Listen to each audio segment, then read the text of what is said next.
voilà du coup dans le bus qui va nous amener jusqu'à une petite ville, un petit village qui s'appelle Yeosang. Et de là on va pouvoir commencer la randonnée d'aujourd'hui qui va nous emmener jusqu'au début de la randonnée du Pré Kestelen. Bon, on fait une pré-randonnée. Et ensuite on a 1h30 de randonnée jusqu'au début de la randonnée du Pré Kestelen. Et de la début de randonnée du Pré Kestelen jusqu'au Pré Kestelen, on a 2 heures de marche. Donc au total on a 3h30 aller, 3h30 retour.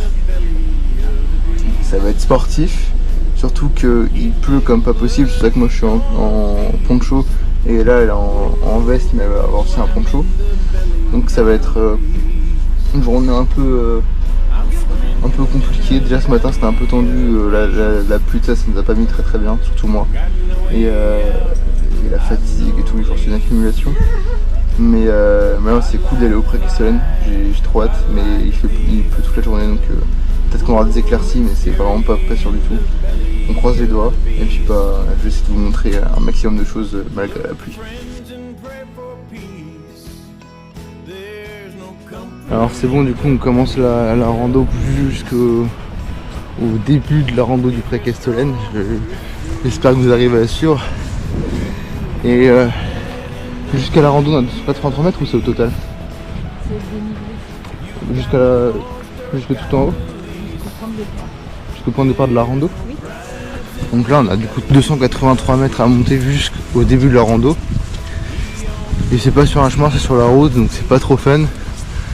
Mais on a vu du coup pareil encore une fois des fjords et tout pour arriver jusqu'ici. Donc c'est sympa et pour l'instant il pleut pas, il fait juste super moche. Mais je pense que ça va se gâter au fil du temps.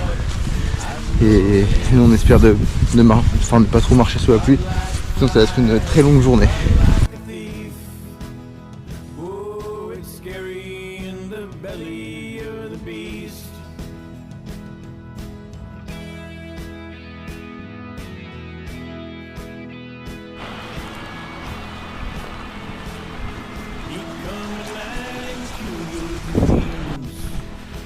Bon, avec là on continue de marcher, on arrive bientôt en haut, à la fin de la première partie qui est d'arriver au début de la rando du Pré Kestelen. Ça a rarement été aussi dur. De par la montée, qui est un petit peu raide quand même, et qui dure quand même 1h20. Et le fait qu'on a pris des manteaux pour pas avoir froid. Et c'est pas si froid que ça finalement. Du coup moi perso je meurs de chaud. Et là aussi elle a bien chaud. Et c'est un petit peu dur. Et là on arrive bientôt à l'air, comme ça s'appelle, l'air de pique-nique, repos, tout ça du Pré Kestelen. Avant la randonnée, on va pouvoir faire une petite pause pour manger, se reposer un peu, respirer, s'aérer parce que c'est vachement dur quand même. Bon, on devait passer de base par le base camp du Pré Kestelen. Le truc c'est que ça nous fallait un peu plus loin que le début de la rando qui est juste ici. Voilà, donc le petit portique qui est là. Donc on va commencer maintenant, ça va nous raccourcir un tout petit peu le chemin pour arriver sur le Pré Kestelen. Parce que c'est dur. Et surtout il pleut. Donc on peut pas se découvrir. On a chaud, on peut pas se découvrir. Et c'est vraiment pas drôle. Donc on a hâte d'y arriver et après de repartir aussi, de rentrer se poser, ça va faire du bien. Mais c'est pas pour tout de suite. Alors du coup là on arrive au croisement qu'on aurait dû prendre de base. On était descendu au base camp qui est tout là-bas. Je sais pas si on le voit au bout de mon doigt, au bout là. Il y a un lac tout là. Tout là il y a un lac. Là c'est le base camp. De base on s'était dit avec Ella, ouais on va dormir au base camp. Comme ça quand on va faire la rando on se lève à l'heure qu'on veut. Et puis hop on enchaîne direct sur la rando. Finalement on s'est dit ah c'est un peu cher. On va faire le trajet de Yeosang jusqu'à ici. À chaque fois on se dit on fait plus ça mais on recommence. Ah, l'argent. Ouais, il y a l'appel d'argent, il y a un délire de on aime bien se faire mal donc voilà. Donc non on est courageux et motivé mais c'est dur. Hein. Ouais, on est un peu fou ouais.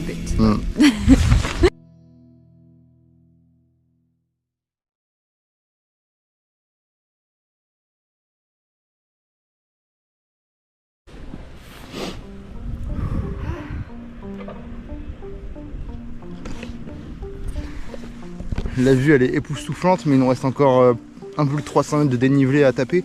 Donc on est content, mais c'est pas encore ça, parce qu'on sait que ça va être dur. Mais rien que pour la vue, même si on devait s'arrêter là, franchement on kiffe. Donc ça vaut le mal qu'on se fait, quoi. Sacrée journée aujourd'hui, hein. Et on voit, je pense que c'est Stavanger tout au bout, tout là-bas. Je sais pas si vous le verrez bien sur la GoPro, mais c'est comme ça.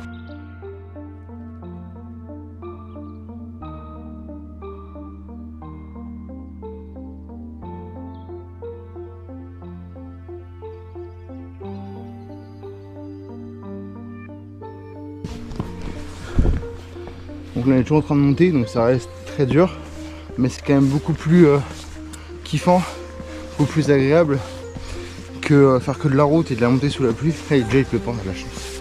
Ça risque de repleuvoir après. Pour l'instant on a de la chance au début de la montée, mais c'est un peu raide et un peu dur, hein, quand même.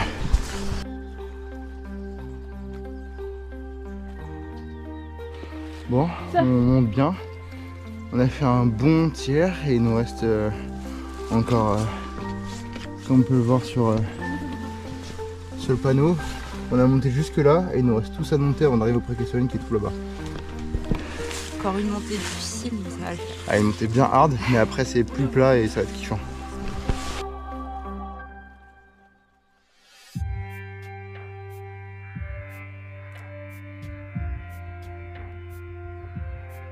Là je suis en train de marcher du coup à côté de Ella et elle me fait eh, regarde en face c'est la montée qu'on doit faire.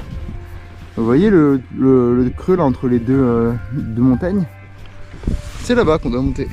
Et elle me regarde en rigolant, et regarde c'est là qu'on doit monter, il y a un monsieur en bleu qui monte avec le grand sourire, comme si ça allait être pas dur.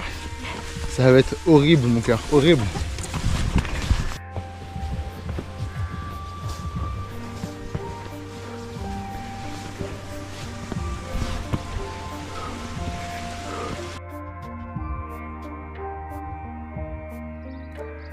Il ne reste plus que 2 km tout net avec Ella. Quand on a commencé, on avait 4 km à faire.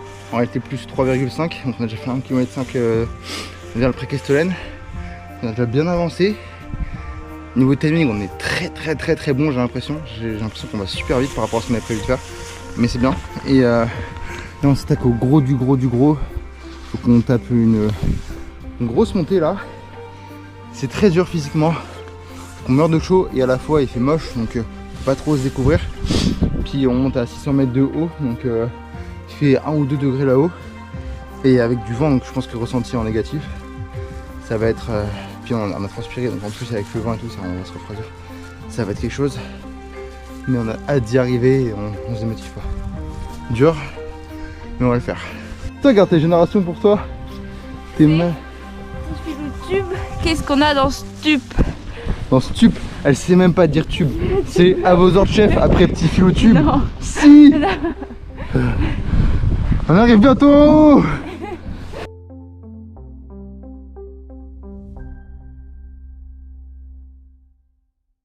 Bon, on a fini la côte avec elle là. L'énorme côte. Il nous reste encore un peu de montée, mais plus autant. Et on arrive tellement haut qu'il y a de la brume et tout, mais c'est... ça va couper le souffle.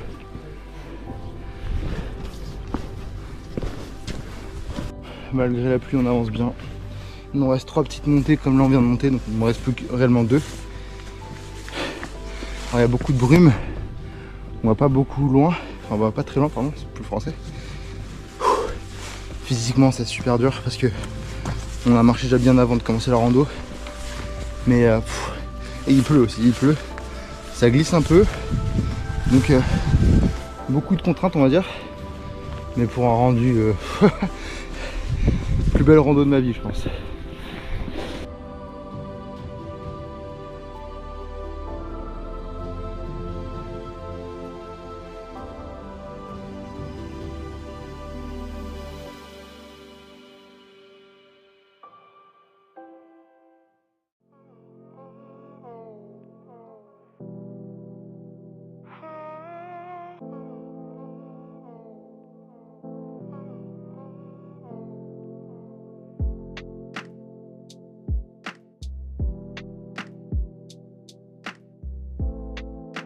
Bon, sur notre trajet avec Ella, il y avait un shelter de secours, du coup on s'y est arrêté pour faire une pause pour manger.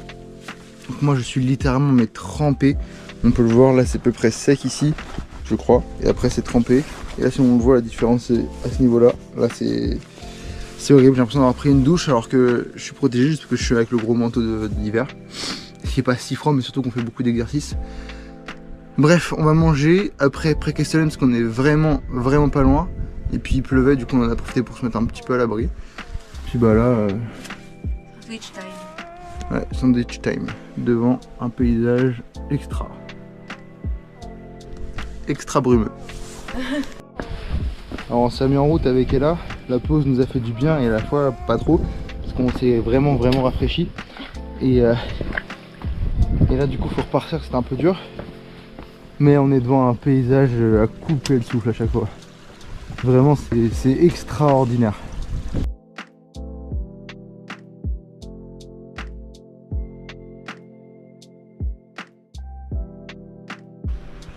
On n'est plus qu'à 500 mètres du pré Castellane. La vue elle est... J'ai jamais vu ça franchement. C'est époustouflant. Et on arrive bientôt au but. Et on aura fait que la moitié du chemin en soi. Mais on a trop hâte. Trop hâte.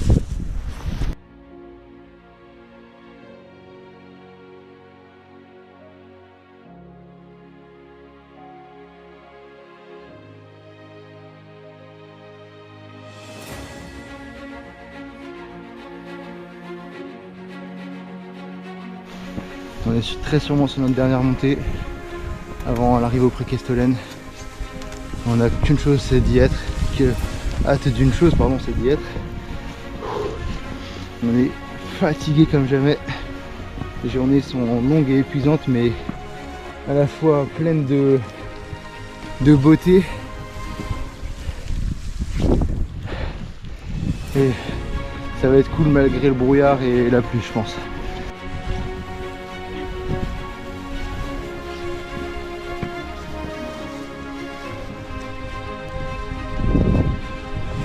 Il reste que 200 mètres. 200 mètres et on va apercevoir le pré Castellane. Et il y a un brouillard gigantesque. On voit pas très loin, hein. Franchement. J'espère que ça va se dégager petit à petit, qu'on va pouvoir profiter vraiment du pré Castellane. Mais rien que le voir sera déjà pas mal, je pense. On arrive et on est au bord du vide déjà.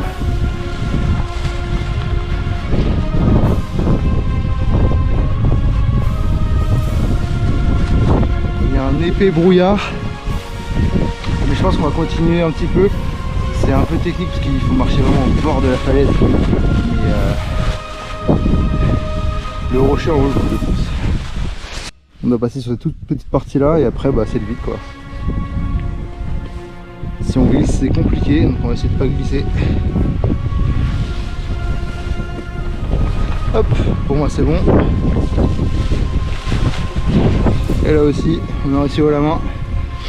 On arrive très bientôt au bord. Et on voit déjà la mer en contrebas et tout, mais la hauteur des rochers c'est juste, c'est une dinguerie quoi.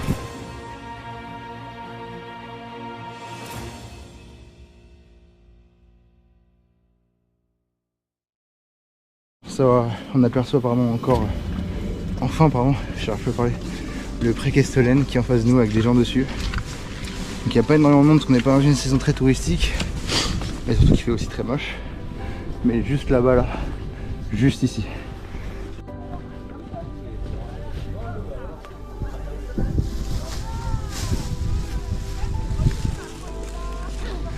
Donc nous voilà sur le pré Castellane, c'est bon, on y est. Fallait le faire, c'est fait. C'est juste gigantesque et effrayant à la fois parce qu'il y a de la brume mais on voit quand même le bas et en bas, on est si haut. C'est de la mer et des rochers donc c'est dommage qu'on n'ait pas la vue sur les fjords comme sur les photos qui peuvent exister. On a la brume, c'est quand même cool. Mais ça claque. Ok, donc là je suis tout au bord et la vue elle est cool en bas mais c'est effrayant. Je vais essayer de vous montrer ça tous en détail.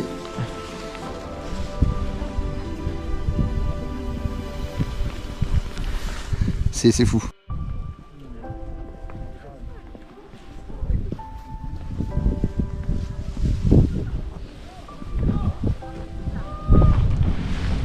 La brume se dégage un peu grâce au vent et l'arrivée du soleil, ça, on arrive à voir un peu plus.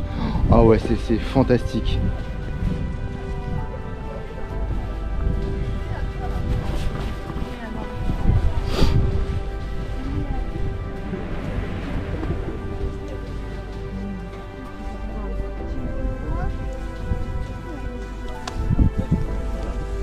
Ah ouais, c'est la plus belle randonnée qu'on ait fait, je pense, de notre vie. Et puis c'est exceptionnel, quoi. Franchement, on voit pas parfaitement, mais c'est juste fou, quoi. C'est fou.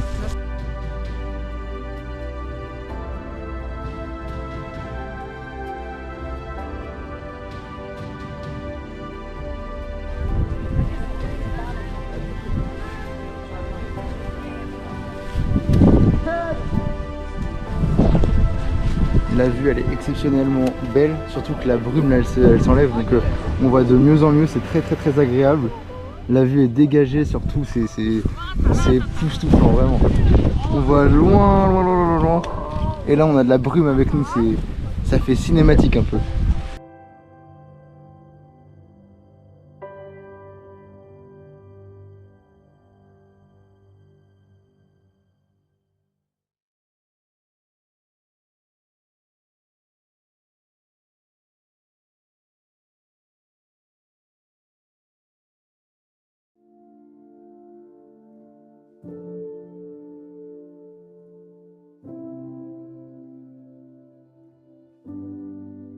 Nous il se remet à pleuvoir, donc on va pas tarder à y aller. On a profité vraiment du pré Castellane, c'est la vue comme vous voyez derrière nous, elle est juste incroyable. C'est très flippant parce que bah, si tu chutes c'est fini, c'est à 600 mètres de vide total. Mais on est dans les fjords norvégiens, c'est juste ça de se dire ça, c'est fou. La vue elle est époustouflante. Il y a un petit peu de monde, mais franchement je pense qu'on est chanceux parce que quand on a des périodes de l'année où c'est touristique, genre l'été, ça va être beaucoup plus blindé, donc beaucoup plus dangereux aussi. Donc on a un petit peu de chance là-dessus. On a eu vraiment de la chance aussi parce que la brume s'est dégagée un petit peu, là elle revient, elle se réinstalle, mais elle s'est vraiment dégagée, donc on a vraiment eu beaucoup de chance que on pensait pas pouvoir voir les fjords, ça me paraissait compliqué. Et puis il nous reste encore une belle descente à faire, on va pas tarder parce qu'il nous reste 3 heures à faire et si on descend il sera 18h et quelques, donc on va pas trop traîner. Mais tous ces efforts n'ont pas été vains et on est trop fiers de nous, on est trop fiers de ce qu'on a fait et on admire juste la beauté des fjords norvégiens, c'est à couper le souffle, vraiment. Je vous remets un coup de fjord encore. Mais... la neige là-haut. Et il neige aussi un petit peu, ouais.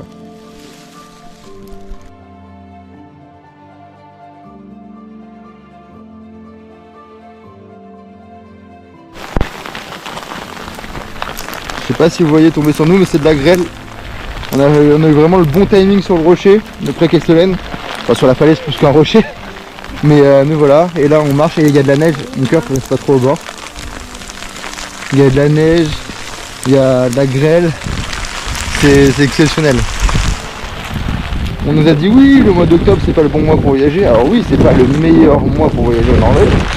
Mais ça permet de voir plusieurs saisons et à la fois de profiter de plusieurs temps différents dans un même mois. C'est pas le cas de tous les mois de l'année, donc on n'est pas mécontent quand même si on a dû sortir de la pluie et c'était vraiment pas facile au début. Ça en valait le coup et là on est reparti pour le retour du coup. Bon, comme si c'était pas déjà assez dur de base, on se retrouve dans un bourbier qui est tel que en fait c'est de la neige ou des grêlons qui tombent, donc ça, on a vu qu'on a marché principalement sur de la roche, ça glisse énormément, on est obligé de passer par des endroits un peu boueux, un peu casse-gueule. Donc pour rentrer ça va être 2 fois plus compliqué quoi.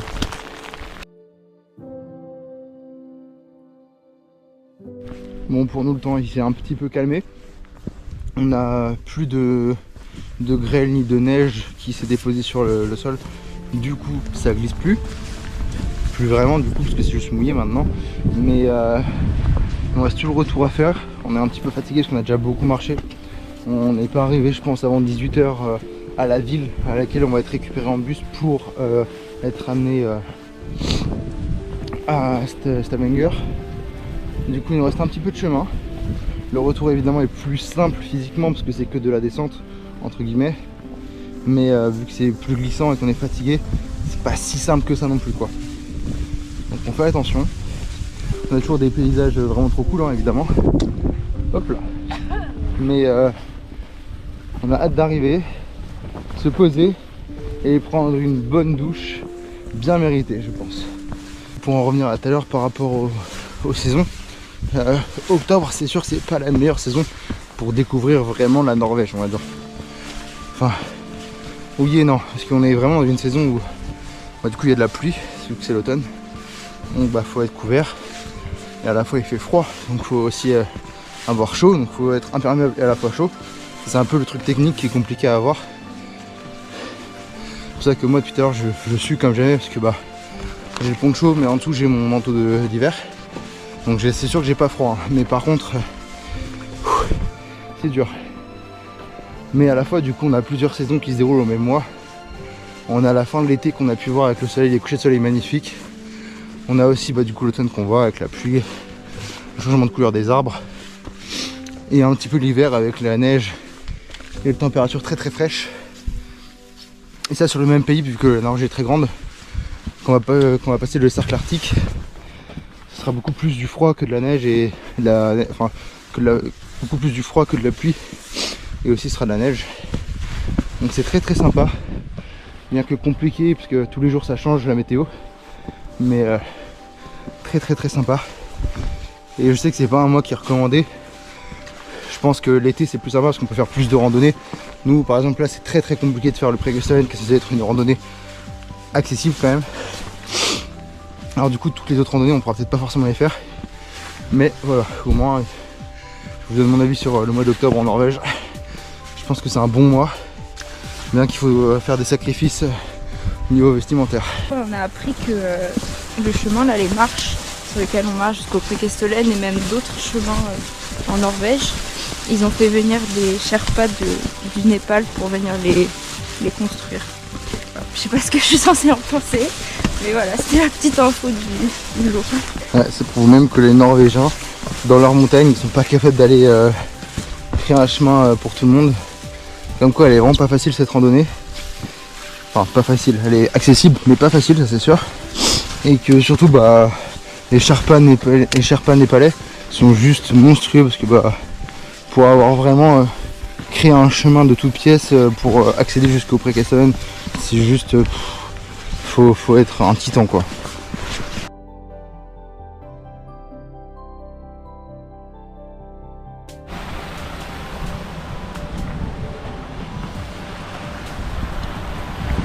Alors là du coup on est au base camp tout en bas du Preikestolen. Et donc il y a le lac qui est tout là-bas là, derrière les voitures et les arbres. Et le Preikestolen est loin, il a quelques kilomètres. Et là on va juste finir pour aller retourner au village. Là on s'est fait déposer ce matin en bus. Et j'ai pris une petite médaille finisher du Preikestolen. Plus pour le cordon Norvège qu'autre chose, mais la médaille est sympa, j'essaierai de la montrer. Et puis bah voilà, donc c'est une journée qui s'achève bientôt et nous on va rentrer sur la pluie et puis je vais vous laisser. Bon en fait je coupe pas la vidéo tout de suite, on est arrivé un peu plus proche que ce qu'on devait avec Ella. En gros on n'a pas marché, on s'est fait prendre en stop par un vieux monsieur très gentil. Il nous a déposé plus proche que là on devait attendre. Du coup on va attendre que 19 minutes au lieu d'attendre une bonne demi-heure, et en plus de ça on va payer moins cher le bus parce qu'on s'est beaucoup rapproché, donc on va rentrer plus tôt que prévu à Stavanger, donc c'est trop cool. Il y a le soleil qui se montre enfin, donc malheureusement c'est un peu tard parce que nous on vient seulement on va seulement rentrer, donc on est trempé et c'est un peu trop tard, mais au moins on aura vu un peu de soleil pour la journée et ça fait plaisir. Et puis bah moi je vais vous laisser là du coup.